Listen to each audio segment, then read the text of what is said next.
Hi, welcome to another episode of Slay with me, Leigh M. I'm the founder and curator of Slay the USA. It's a best-selling series about women who are powerful, leaving their mark around the country. Today, coming to us from Central Florida, we have Leandrea Long, who is part of the Slaying Orlando book that's coming out this December, December 16th to be exact. She is an APRN. I always get those backwards. And she runs LA Wellness Center, which she's been in operation since right after the pandemic, specializing in post-operative lymphedema specialists as well as lymphatic drainage, anything from like plastic surgery, cosmetic surgery type of thing, all the way through, post breast cancer and cancer and things like that. So she is like a servant heart, and she's somebody who's out here trying to like improve the quality of lives for patients and be there for them at their most critical time. And she really has like white glove concierge service for the business. So I brought Leandrea on because I think it's so important as a business owner to share how we take care of the world and how we take care of others. So welcome to the show, Leandrea. Happy to have you. Thank you. I am excited to be here as well. I Awesome. um I can't wait to kind of meet all of the other ladies from Slay USA, but I'm just excited for this opportunity. Yeah, no, we're so excited. And they have their brunch upcoming. Probably by the time this airs, those photos will be out. But it's always great to see like who we end up telling stories with. And usually it's just a bunch of open, authentic, genuine, like collaborative women, because that's Mhm. really the nature of the project. But for today, we're going to go back and forth with questions. I usually call it like 10 ways to slay, but we'll just do as much time as we have. So Okay. first question to you is tell me your backstory. I know it, they don't, so I would love to be able to know what your trajectory has been.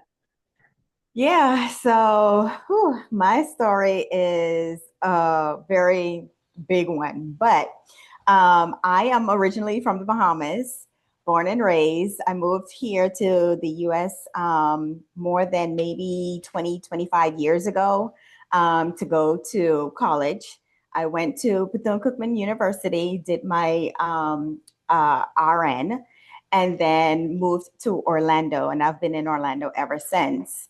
Um, I am the youngest of three, raised by a single mom. Currently married for the past 15 years. I have two little ones, two girls. And I have worked in the healthcare industry for over 15 years. And it's just been an amazing journey. From working bedside all the way up into management leadership until I would say the pandemic hit. And it was the point where I realized that, I was burnt out. I was tired of working in the hospital. I needed a change. I needed more flexibility and being able to be present for my children, for my husband, and even for myself. And so I made the decision to bet on myself and started LA Wellness Center. And then how that came about is I trusted the skills that I learned working in the hospital, and I transferred those skills into building my own business. And so here we are today, LA Wellness Center, where I provide in-home treatment for people who are diagnosed with lymphedema.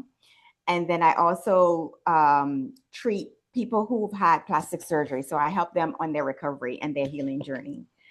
It's been a whirlwind and it's been a journey, and I am loving the ride. Yeah, I love that. I love that. And what does being an entrepreneur mean to you? Whew.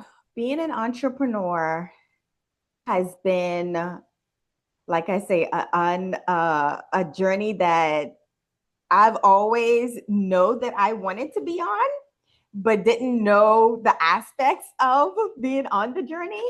But I love the fact that I am able to, manage my own time. I can do my own schedule. I am now more present for my girls, more present for my husband, and just being able to live life on my own terms.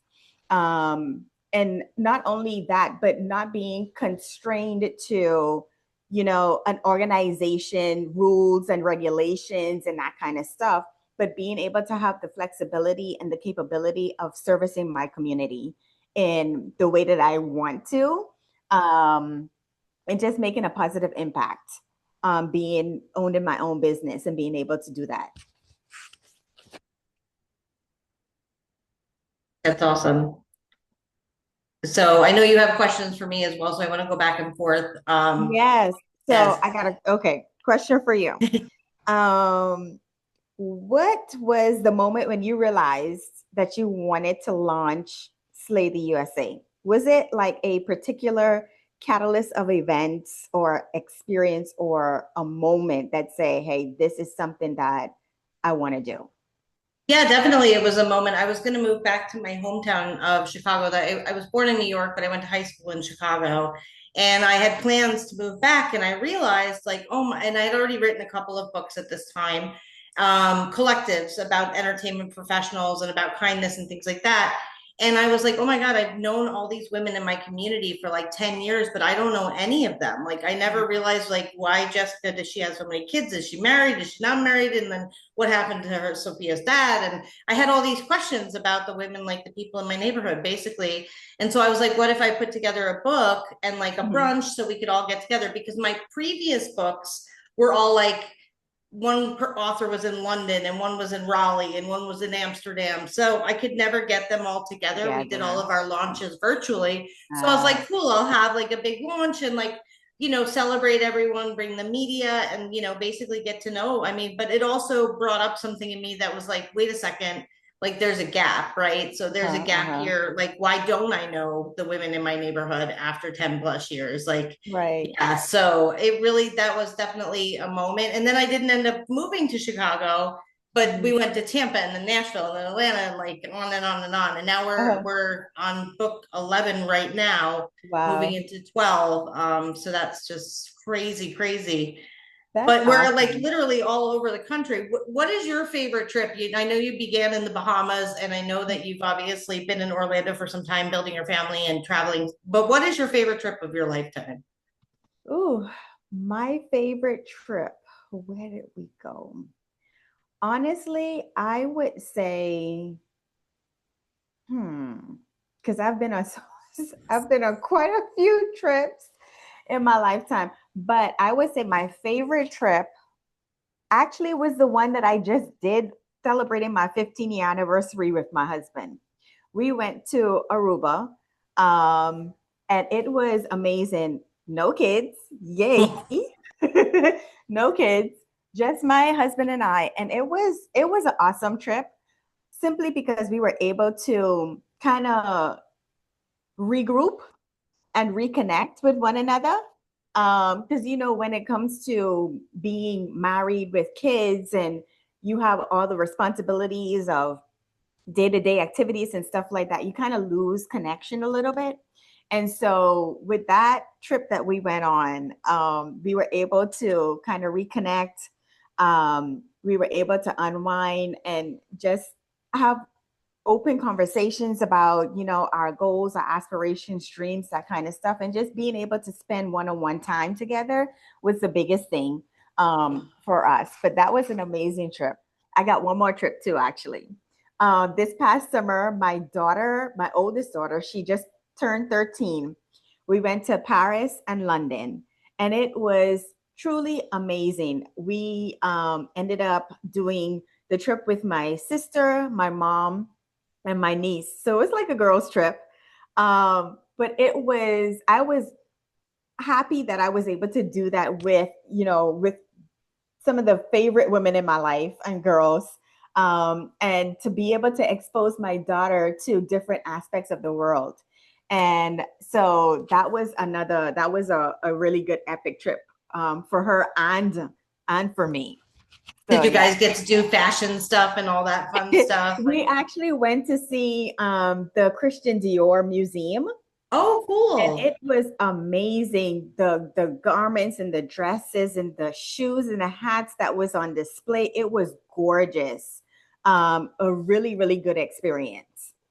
Yeah, no, I was over there. I never made it to that, but that sounds like so cool. I'm so into fashion. So I hear like, Uh, and some of our authors too in Orlando are like go to runway shows and they're all like into the right, fashion right, thing, right, which I love right. that. I'm like, I want to get a Yeah, yeah. backstage pass. I'm always like peering over the fence of fashion. Right, right. So let me ask you this. Um, so with you doing this Slay the USA, curating, these different books, bringing forth, the stories of the women and stuff like that. A big part of it is social media, is marketing, branding, and being out there in the media. My question is, what advice would you give to a woman who have a story to tell but feels afraid of putting herself out there? What advice would you give them? I do believe the truth will set you free. I mean, that's what I do believe. I believe when you are able to be authentically yourself, Mhm. um, the right people will come and it will filter out people that are not meant for you. But what's meant for you will never miss you, right? And what misses you is Right. never meant for I you. agree. I do feel that. At the same rate, I understand that some people are really introverted. They don't want to maybe implicate family or things like that. You know, people who've had tough parent child relationship and they don't their Uh-huh. parents are going to read it. So you can always do a pseudonym or a pen name if you wanted to start publishing something, just to share. Like, and that's another, like, I'm big on AI when I don't know exactly how to get that done, but I would ask, like, hey, I'm not that comfortable with, I'm not really that comfortable with putting myself out there, but I have a story to tell. I will tell you a story about those who don't like putting themselves out there, though. There's an author in my first book, right? She's a dear friend of mine. I was like, be in my book, be in my book. Her name's Talisha Faber. I was like, please, please, please be in my book. Mhm. And she told me now that she had almost backed out because she, Wow. kind of had a rough upbringing in Tampa. She's in banking, she's in commercial lending. She thought people would like maybe look down on her and she never Mhm. wanted to share her story. Mm. But she did. And she gave as much as she could in that time, but she was pretty guarded.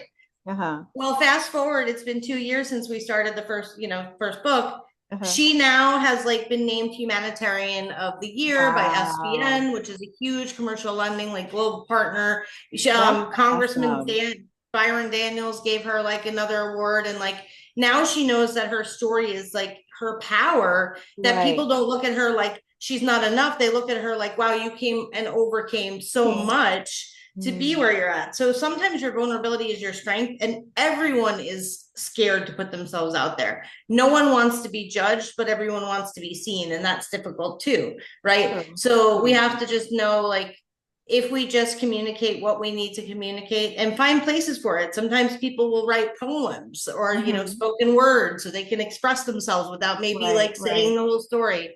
But I Uh-huh. encourage you, there's a Wayne Dyer quote, that says, don't die with your music inside of you.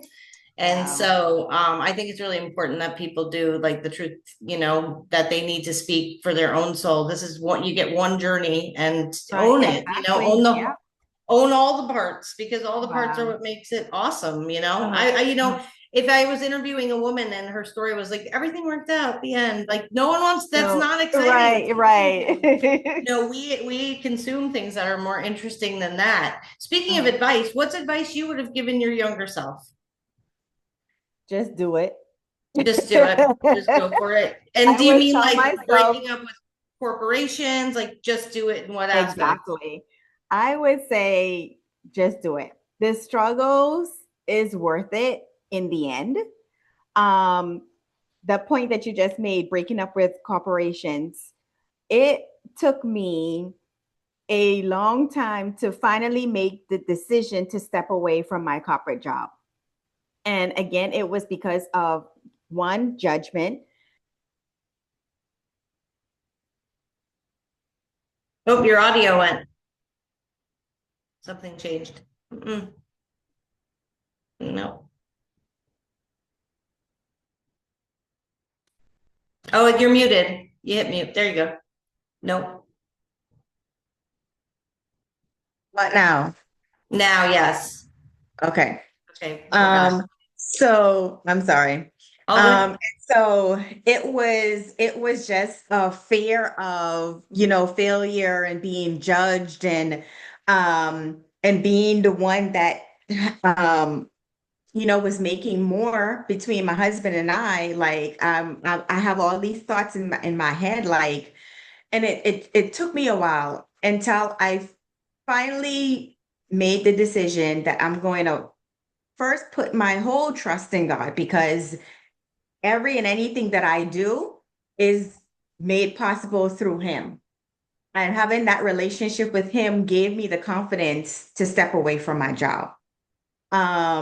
And so I would tell anybody who is thinking of, making a decision to start a business, or the idea that you've been sitting on for so long, take it out, pull it back out, and just do it.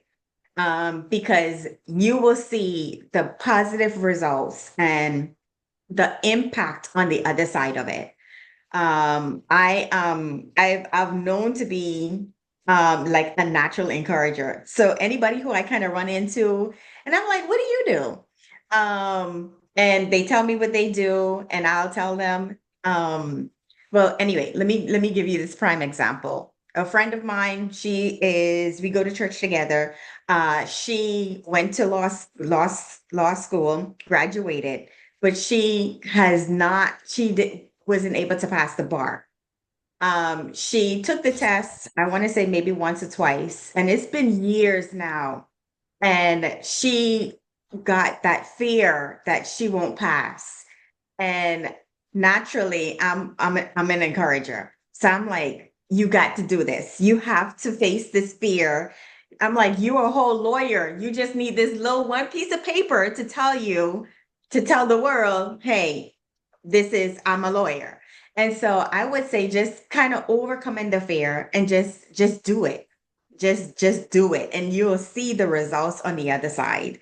Don't be intimidated. You have everything already inside of you to win, to succeed, to do the things that you need to do. In the moment, it may feel difficult, it may feel hard, but you're going to get through, and you're going to get to the other side.